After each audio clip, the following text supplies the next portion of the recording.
podcast. But I'm delighted to say that a little bit of a change of tack now, that joining us, football finance expert David Bick. I've had the pleasure of speaking to David in the past, as have many others within the football media industry, because David definitely knows his stuff. West Ham's accounts came out last week, and they were conveniently wedged in between the two announcements about Mark Noble's new contract and the fact he's retiring next season, and Lucas Fabianski's new one-year deal as well. For any cynics among you that suggest that was done on purpose, well, I think you might just be right on that one. But David, welcome to the podcast. Brilliant to have you with us. Just quickly, first of all, so for those of us who might not understand as much, or anyone listening, these accounts that come out there for the financial period, I believe, ending the 31st of May 2020, aren't they?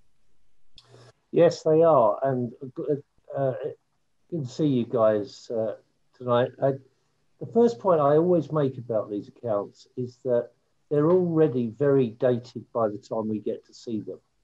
Now, if this was a public company, they'd be expected to get these accounts out within the 3 months of the period end, which, as you said, was just beyond the end of the season, 31st of May last year. But these are 9 months later. We're already 9 months through what we call the current year.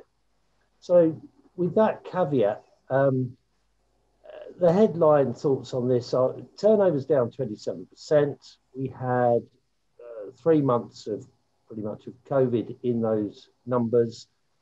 The underlying loss that was recorded, operating loss, was 25 million.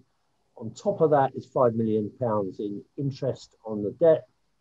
And then you had a loss on player trading, which obviously means they're investing more than they're selling, but they had a loss on that of 35 million. So you've got a grand total loss of 65, but what we tend to look at is the underlying loss, which was 30 million.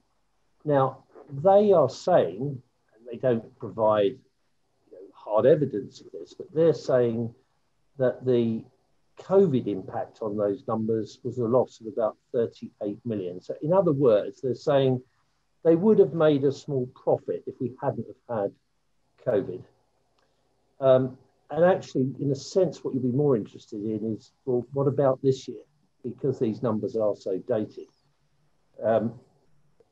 It's difficult to, they spend a page talking about future prospects, but it's actually quite difficult to really get a handle on what that means in numbers terms. My, if you like, back of the envelope thought on this is that underlying loss of about 30 million is probably going to get repeated again this year, but there are all sorts of variables. I mean, they will have the income from the games, broadcast income from the games that were stopped when the season was abruptly halted.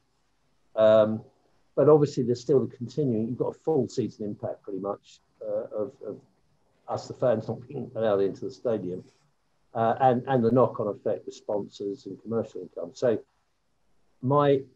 if I was having to hazard a guess, I would say you're looking probably at another loss this year of anywhere between 30 and 40 million, but that depends on a number of things.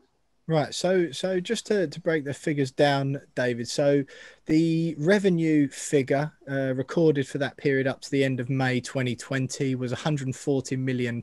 Compared to the year before, it was 191 million. That includes, the 140 figure up to the end of May 2020 includes 23 million in match day revenues, down from 27 million the year before, 83 million in lost broadcast revenue, down from 127 million the year before, 34 million just called commercial, down from 36 million the year before. So those slight losses, large losses. That broadcast revenue, for example, that although that sounds like a large loss, 127 million in 2019 down to 83 million, they'll recover a significant amount of that, won't they, in the next year, because of the delay to games, they'll recover that money. So they haven't really lost broadcast revenue, have they? Well, there has been something of a rebate going back, or will be going back to the broadcast. So will have had an impact, but what they couldn't account for in the year that they've reported up to the end of last season will come into this year. But you've got to remember that the COVID impact was only for 3 months of that year. This year, it's pretty much the whole year, as far as we can see, and it's unlikely to be. That's unlikely to change before the end of May very much. So, the way I think I'd look at this, and it's affected every club. I think you are going to see some of the clubs with bigger stadiums and so on, so-called bigger clubs. Don't be surprised if you see several of them reporting losses in excess of 100 million. I think that's going to happen for this year. So I'd look at it as this is a one-off event in COVID that's spread across 2 years, and mostly this year. Hoping, obviously, that is the case. Now, this hasn't threatened in any way really the existence of the club, but it has made a big dent. And of course, where you see, I mean, we are slightly exceptional here, strangely, but it has had a big impact on the transfer market. People have become much more cautious, trying to make do amend with players longer than they probably otherwise would do. Now, I mean, to be fair, West Ham did strengthen in that prior year, but I mean, more recently, spending has been in the transfer market been very subdued. David, a couple of things from me. Firstly, it's common knowledge that, as you've just said, there's going to be a lot of clubs posting losses this year and next year. Firstly, how would you rate West Ham's handling from a financial point of view of this, unprecedented situation? They've taken out a huge loan. Obviously, they raised 30 million right at the beginning as well, and they didn't make any redundancies. Obviously, the players took a pay cut. Pay deferral, the players took, didn't they? Sorry to interrupt. They took a pay deferral, and obviously a lot of clubs during that time, around about a year ago, took a lot of criticism for making a lot of staff redundant or furloughing a lot of people. So that's my first one. But the second one, I was looking at, I was reading an article earlier, and they'd mentioned that West Ham's cash levels are only about 15 million, which for a Premier League club sounds very low. I don't know whether you can shed any light on that, and I don't know whether is that an alarming? Should we be alarmed by that? No, I don't think so. I mean, what people are probably referring to is what the cash at bank is showing at the balance sheet date, the 31st of May last year, which was 14 something million. That's probably what they're referring to. But that's literally a number on a day. The other thing is that since that point in time, and it comes back to something you mentioned earlier, James, in June, July, they rejigged the borrowings. So they had a £55 million loan out with one financing company and a £20 million overdraft with Barclays. They've replaced that with a £120 million facility with the private equity firm that is the private thing of Michael Dell, the computer billionaire. Now, a number of points to make about that. First is that they're going to use that facility, if they haven't done it already, to pay off the Barclay loan and the 55 million. So there'll just be this, as it were, one sizable consolidating sort of. Yeah. Now, the only thing that slightly bothers me about that is that you can work out pretty much what the interest rate they paid on debt last year, but they haven't said, although they've set out this loan that they've taken out with MSD, stands for Michael Saul Dell. The loan that they're taking out, they haven't said how much that's going to cost them. Now, the interest that they paid on the overall debt, whether they paid it or accrued it, in 1920 was about 4%. And I don't think anybody would think that's unreasonable. What we don't know is how much that MSD debt is going to cost. And that will only come out when you see the full year effect of that debt in, maybe not even in these accounts, it'll be the ones after that. This may be me being naive on that, David, but surely, just to clarify to anyone listening who's concerned that this is relating to the personal debt that Gold and Sullivan have put in. We're not referring to that just at the moment. This is another debt that West Ham have got. But David, surely, and again, if I'm being naive, please do tell me, but surely the whole point of doing such a task like that, consolidating the debt into one big lump basically would be in order to reduce the interest or make the payments more manageable. There would obviously be a benefit or an underlying reason for it, wouldn't there? Yeah, you're not being naive at all. I mean, the first thing is those older bits of debt were due to mature and be repaid.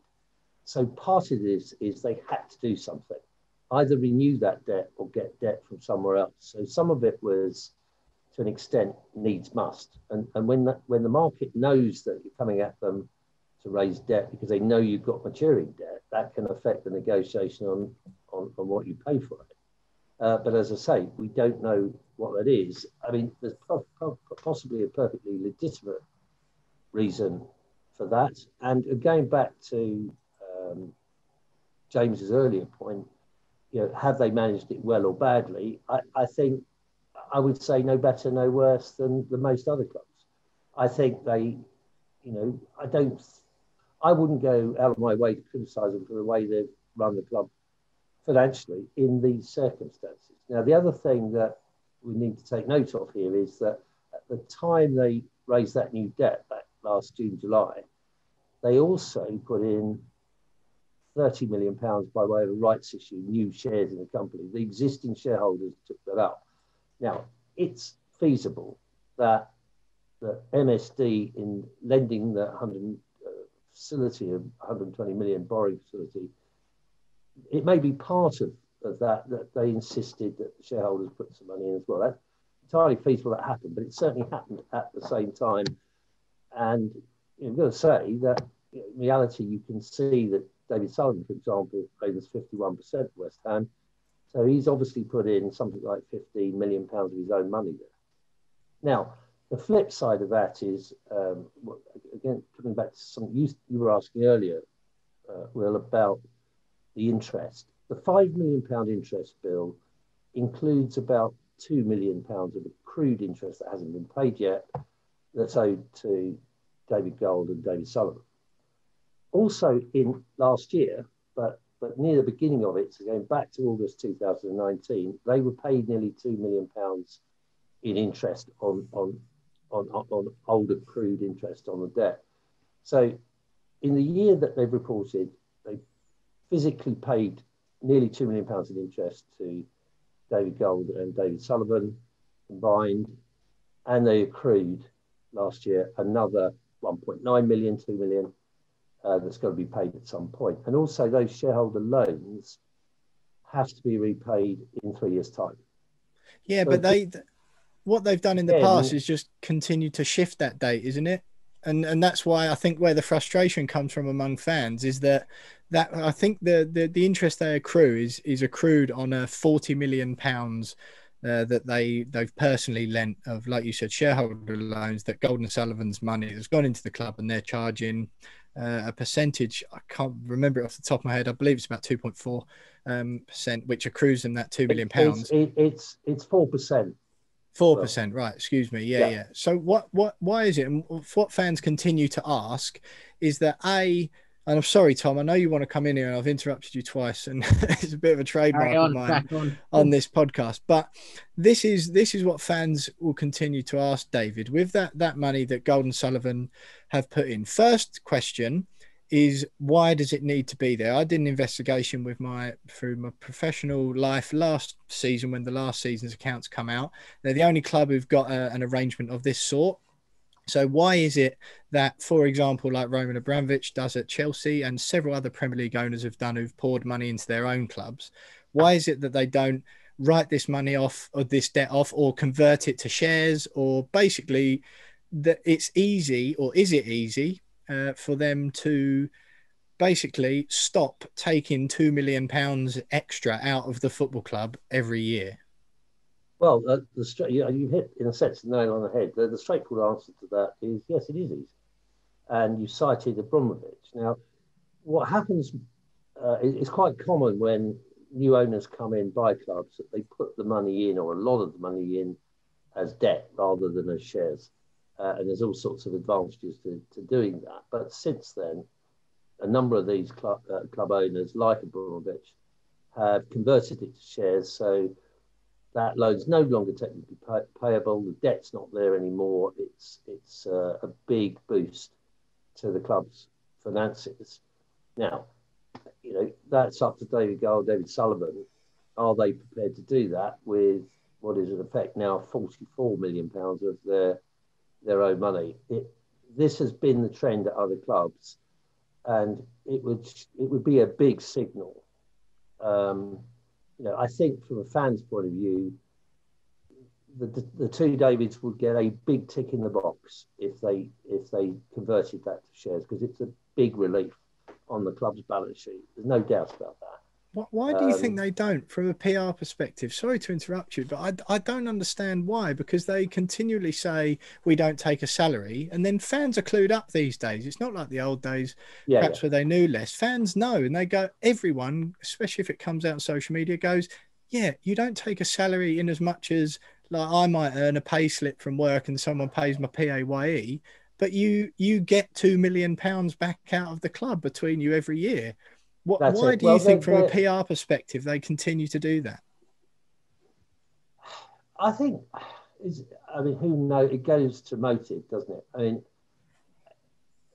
put yourself in their shoes. You've put £44 million in cash into the club. Normally, you put your money anywhere else, you expect to get a return out of it. Right now, they're getting a 4% return out of it, so it's not causing them any pain. And the money is still repayable. It is quite a big step, in a sense, to say you're going to, in effect, give away £44 million. That's what you, in essence, you'd be doing. Other than if you convert it to shares, obviously when the club is sold, you get the value. Well, that's what I was going to say. Yeah. Is it fair to say that they will get that money back when it's sold?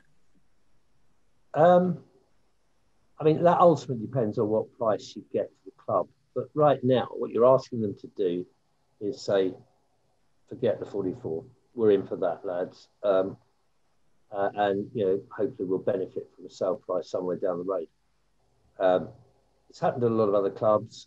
It would be very welcome if that happened here. But, it depends what view you want to take.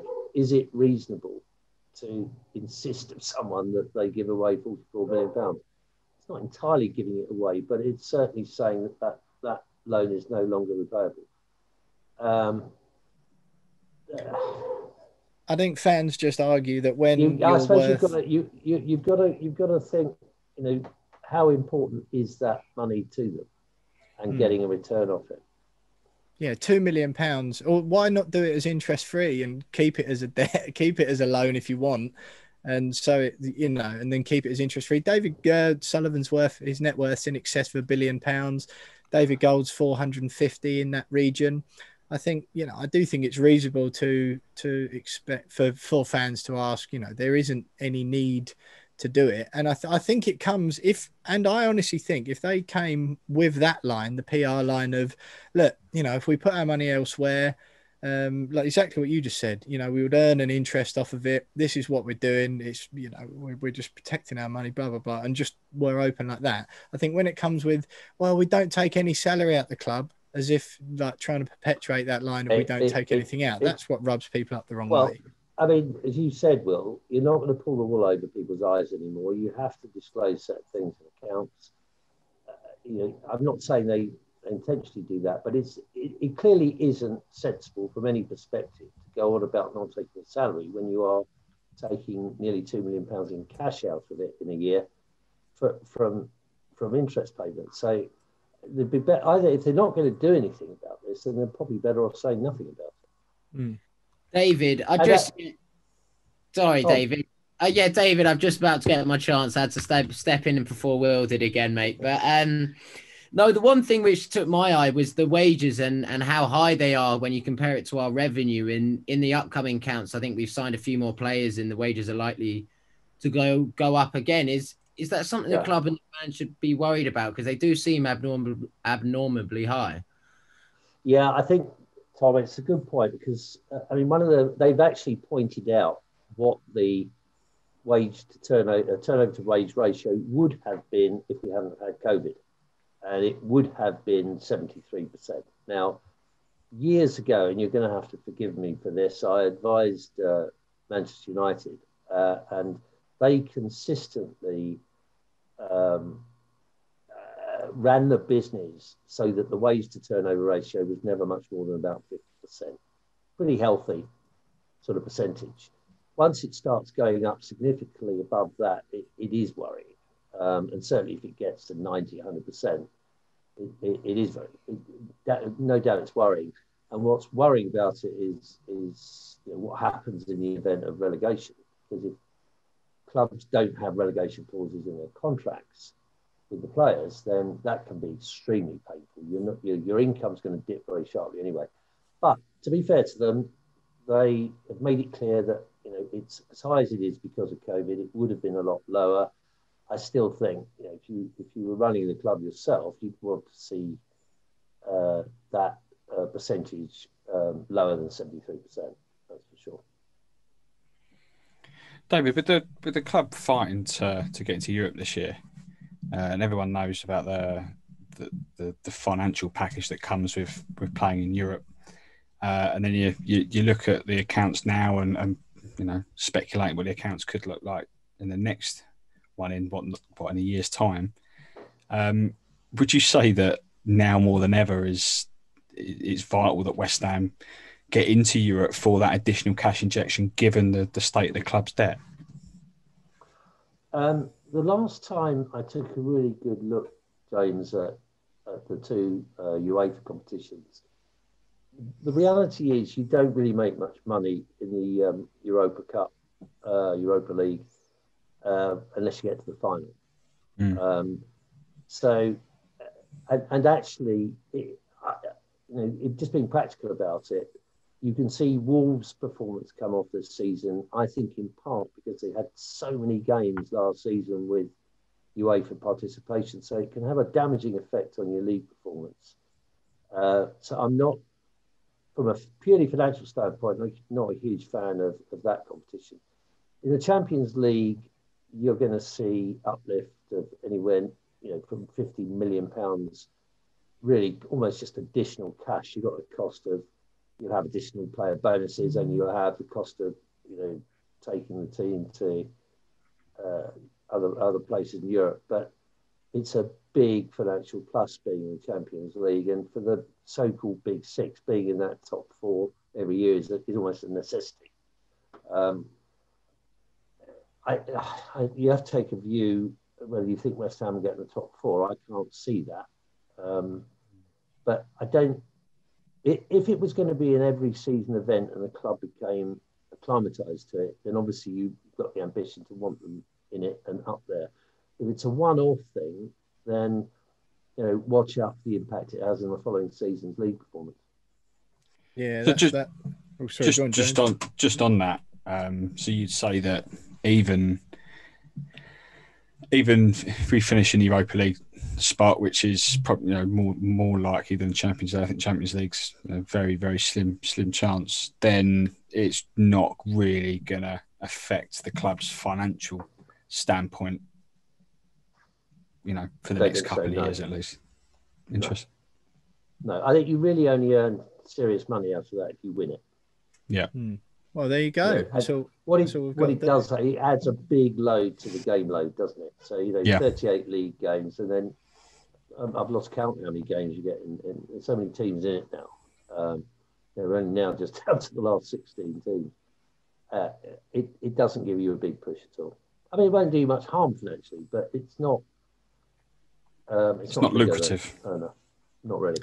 Yeah. Well, we'll just have to do it for the glory. David, it's been absolutely brilliant. Just one more before we let you go, if that's all right with you. Another one that, of course, interests fans. There's a sum, as there is on the accounts every year, about the highest paid director. There's a suggestion, and everyone is pretty certain that is Karen Brady. There's been never any confirmation, but that is the general belief. There's never been any sort of denial or anything from the club either. That figure was down slightly this year. So last year it was, I believe, 1.136 million, I believe. This year it was down slightly. Karen Brady, David Moyes, and the finance director, Andy Mollett, I believe, were the three individuals at the club who took a pay cut as opposed to a pay deferral last summer when Premier League players, or the pressure was on them to chip in financially. The fact that there's been a slight dip in that figure, the highest paid director figure in 2020, it's 1.027 million as opposed to 1.136. Is that as good a confirmation as you can get, other than an out and out confirmation from the club, that highest paid director would be Karen Brady? Well, one thing you can eliminate straight away, it can only be someone who's a director of the club. So that takes David Moyes out of the equation. He's an employee. He's not a director of the club. So there are 6 directors of the club, which is anyone in any regarded in an executive sense is Karen Brady and the finance man. So I think you can arrive at your own. I mean, I've got to be careful what I say because I don't know, but yeah, of course, it kind of points in a certain direction, doesn't it? Now, yeah, they talk about wage deferrals, Will, but I don't see it as much as a deferral when someone who's paid just over $1 million the previous years still being paid just over $1 million last year. It's it's not exactly a huge cut, is it?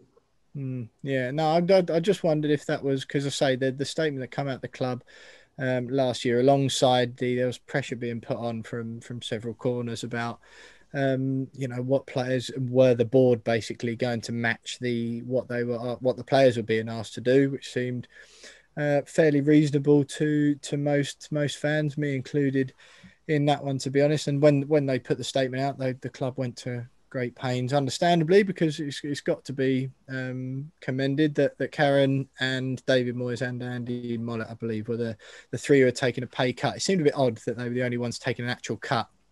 And then the players were deferrals, but they shouldn't give them grief because they didn't use the furlough scheme or anything like that. Exactly. I think, I mean, the clubs that went into furlough and then had to backtrack, I mean, it looked pretty ludicrous, didn't it? And it's good that West Ham did not do that. They don't appear to have made any extraordinary redundancies or anything like that. And if senior people at least taking some pay cut, it's a bit of leadership being shown. Absolutely. But I mean, the proof of the pudding always in these things is usually over a 3-year period. What happens in 2-3 years' time. But I think the other thing you see, I can hear from my other West Ham mates that how excited they've become about how well the club's doing this season and potentially in Europe. But I think you look at the long-term record. You cannot accuse this club of being ambitious for trophies. The performance tells you otherwise. And the fact we're getting so excited about potentially finishing 5th or 6th, in a sense, I find a bit sad. Me too. Yes. We should be a lot more ambitious than that. That requires a very, very well thought out plan. And you have to sort of approach who the head coach is and who staff are and the whole operation of the club in a certain way if your objective is to be in the Champions League spots. Now, I'm not saying it's realistic that West Ham are in the Champions League every year, but you should at least start with that ambition and work to that ambition. Yeah. If you're going to be successful. And I think, a lot of us feel, just as wearing our fan hats, is that there's just almost just so pleased and relieved if we avoid relegation. And that's not ambition. That wasn't part of the implicit deal, was it, when we moved to the London Stadium? Well, I mean, we're going to be opening up a big subject here, aren't we? And it's a complicated one as well. But I'm no fan of the London Stadium, and I'm sure there's a lot of fans who feel the same way. But okay, it's a big stadium, takes nearly 60,000 people. But if you're going to be ambitious, that needs to be reflected in the level of coach that you've got, the amount of investment you make in your academy, because you do need to cultivate homegrown players. I know we're in a very competitive market, but I can remember when every West Ham player didn't come from more than a few miles away. We've got Pat Holland on later in the show. Well, I mean, I'm a big fan of Mr. Holland and watched him many times. I do give him my best when you speak to him. Yeah, we'll do. David, it's been absolutely brilliant having you. I really appreciate you giving up your time to come and chat to us and break down some of these figures. I think worth remembering as well, lads, that Felipe Anderson and Sebastian Haller have been off of the wage bill. Sebastian Haller permanently, Anderson obviously temporarily at the moment. Hopefully, if we can get a shot of him at the end of the season, that will be good news. And that's the best part of sort of 300 grand's worth of wages every week, so that can't be a bad thing. But David, it's been absolutely brilliant having you on with us tonight. We do appreciate it. We hope to have you on again whenever there's another West Ham financial issue that needs tackling.